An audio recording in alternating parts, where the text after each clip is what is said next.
स्थापकाय च धर्मस्य सर्वधर्मस्वरूपिणे अवतार वरिष्ठाय রামকৃষ্ণায় তে নমঃ।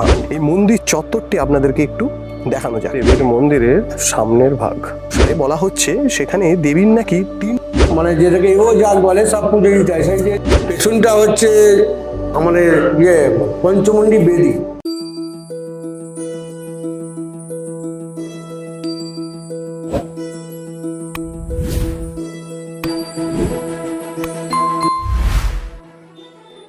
स्थापकाय च धर्मस्य सर्वधर्मस्वरूपिणे अवतार वरिष्ठाय রামকৃষ্ণায় তে নমঃ।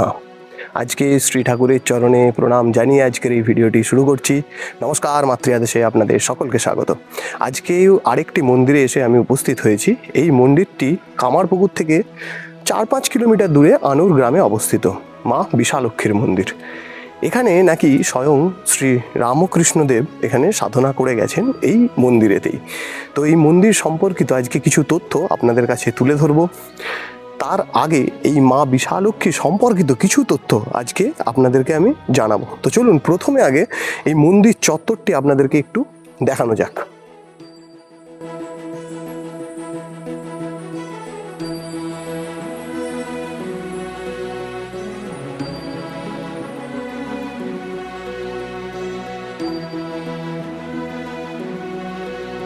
এই হলো সেই মন্দির চত্বরটি। এখানে এই মায়ের মূল মন্দির, এটা আমি পিছন থেকে ভিডিওটি করছি। এটি হচ্ছে মায়ের মূল মন্দির এবং সামনে হচ্ছে মায়ের আটচালা করা রয়েছে এবং এই সামনে সোজা যে আটচালা সোজাসুজি যেই রাস্তাটি আছে ওখান থেকে মেন রোড অবধি মায়ের ওখানে মেন রোড থেকে ওখানে মায়ের মন্দিরে আসার প্রবেশপথ। এটি মায়ের পিছনের দিক এবং খুব সুন্দর একটি স্থান, গাছে ঘেরা। এর পিছনে একটি পুকুর রয়েছে। মায়ের কথিত আছে এর ভিতরে নাকি যে মন্দিরের ভিতর ব্রাহ্মণ যিনি পুজো করেন তিনি নাকি মায়ের পিছনের দিকে পুজো করেন, কারণ মায়ের সামনের দিকে পঞ্চমুণ্ডির আসন পাতা রয়েছে এবং সেই আসনে বসে নাকি স্বয়ং শ্রী ঠাকুর রামকৃষ্ণদেব সাধনা করেছিলেন। সেই বিষয়ক সকল কিছু তথ্য আজকে আপনাদের কাছে তুলে ধরব। যিনি এখানকার পুরোহিত রয়েছেন ওনার কাছ থেকে জানার চেষ্টা করব। কতটুকু জানতে পারি তা অবশ্যই সব কিছুই ভিডিওর মাধ্যমে উঠে আসবে। এই হচ্ছে দেবীর মন্দিরের সামনের ভাগ। এখান থেকে খুব সুন্দর পরিবেশ এখানের।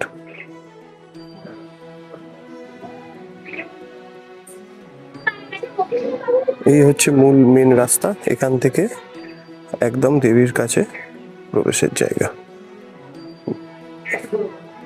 এখানে সামনেই যে স্থানটি রয়েছে এখানে হাঁড়ি কাঠ গেড়ে দেবীর উদ্দেশ্যে বলি নিবেদিত হয় বাৎসরিক পুজোর সময়। যে বিষয়ে আসা যাক, দেবী বিশালক্ষী। এই বিশালক্ষী দেবী সম্পর্কিত কিছু তথ্য আজকে আপনাদেরকে আগে আমি জানাই। এ দেবী কে বা কি বা কোথান থেকে দেবীর আবির্ভাব।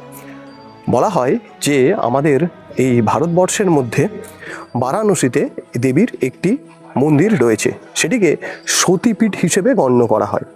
সেখানে নাকি দেবী সতীর কর্ণকুণ্ডল পড়েছিল।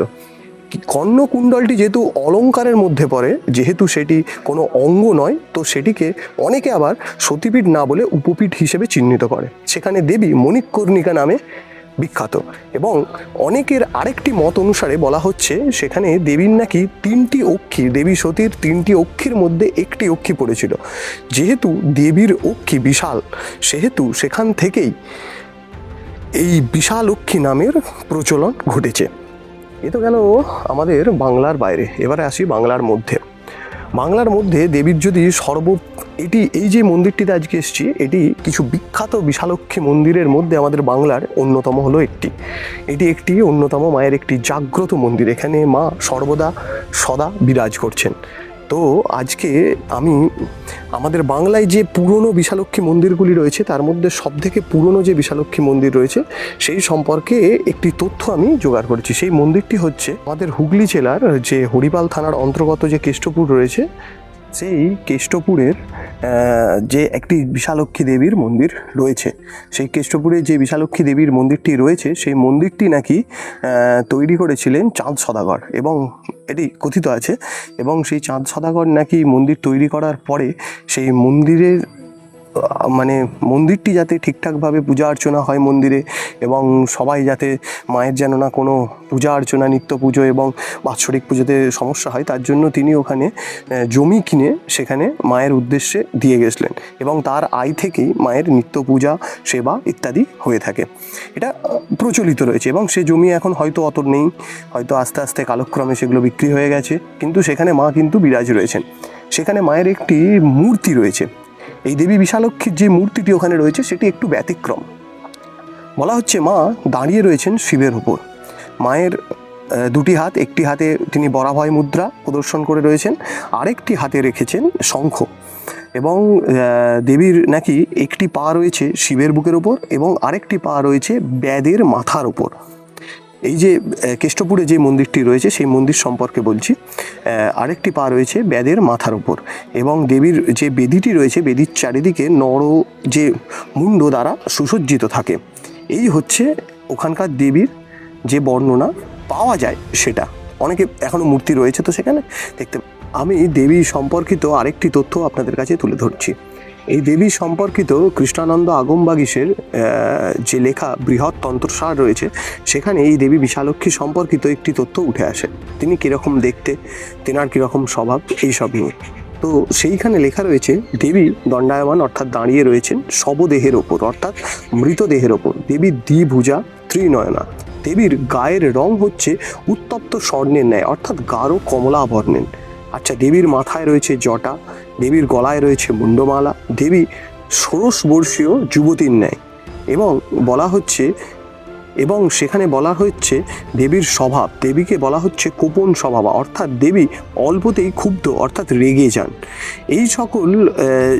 এই সকল যে বর্ণনা কিন্তু বৃহৎ তন্ত্রসারে উল্লেখ করা হয়েছে দেবী সম্পর্কিত।